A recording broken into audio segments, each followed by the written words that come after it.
And I have a lot of contracts out there that, specifically say in the contract that they don't want AI. And I thought to myself, what a shame, because it adds just so much.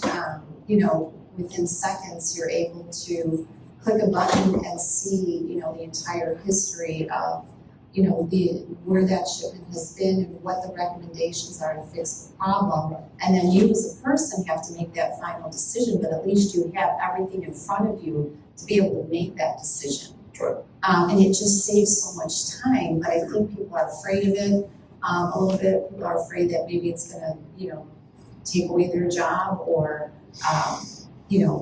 learn too much about their system. There's just a lot of fear out there. So, to your question about what does the future look like for me, the more AI, the better. And it's not just because I'm working for, a technical company, but it really does cut to the chase a lot faster when you're trying to solve a problem, and a problem that you didn't see coming.